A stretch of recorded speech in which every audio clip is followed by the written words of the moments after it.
Hey, Crosspoint family. It's so good to be with you guys again this week. We're going to be jumping back into the Sermon on the Mount. In this section, Jesus' Sermon on the Mount holds back no punches. He confronts many misinterpreted and often wrong applications of particular Old Testament laws. And what this section reminds me of is this game called Telephone. This is a game many times that is played in elementary, middle school, high school. It's a game where the leader or a teacher, they go to a student, they whisper a phrase or sentence into their ear, they turn to their neighbor and then repeat the phrase. And it just goes over and over until the last person hears the phrase. And the object of the game is for everyone to be passed the same piece of information. And by the time it gets to the last person in the room, they announce the message that was passed to them and see how close it actually lines up with that original message the teacher gave that first student. And so most of the time, depending on the complexity of the message, the final message is sometimes a distortion of what was actually given at the beginning. It may have words or thoughts from the original message, but it has been warped, it's been misunderstood as it's passed from one person to another. So in this section we're going to look at today, in the Sermon on the Mount, Jesus, he uses this phrase over and over again. And that phrase is, "You have heard that it was said." And he gives a saying, but then he counters it with saying, "But I say to you." And so Jesus, he's going to do a few things here.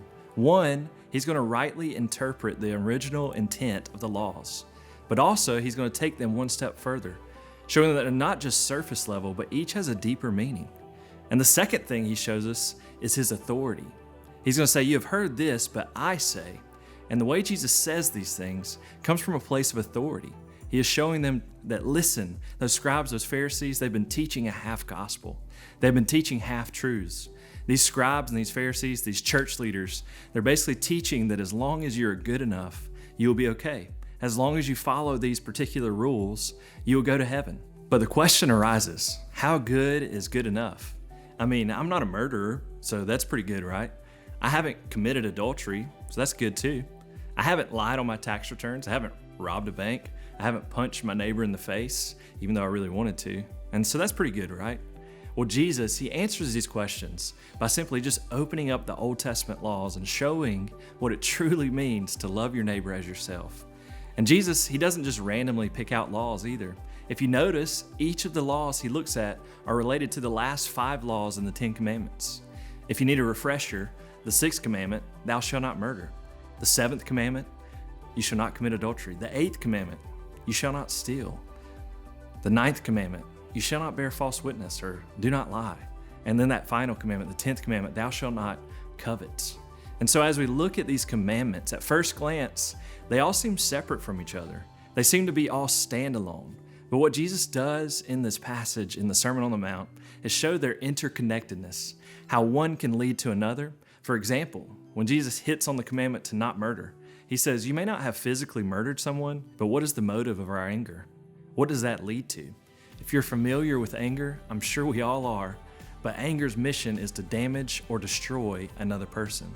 And so if you claim to be a follower of Jesus, but more often than not have a spirit of anger or hold bitterness toward others and ill will toward others, have you truly embraced Jesus?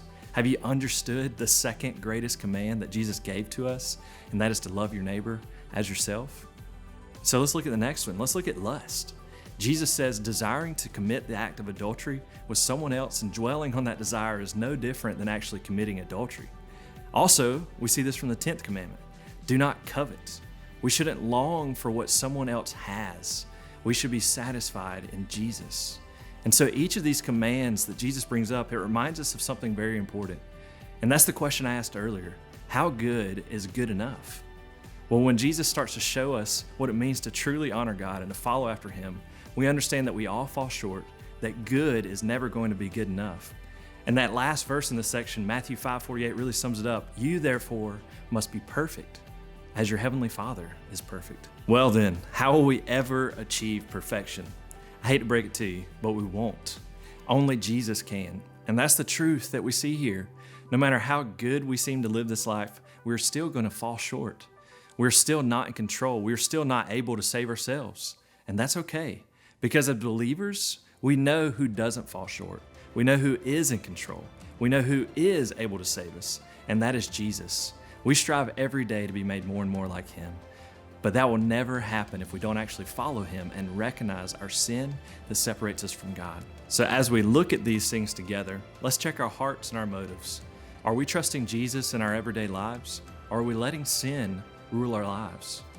What's in our life that we need to trust in God more than in ourselves?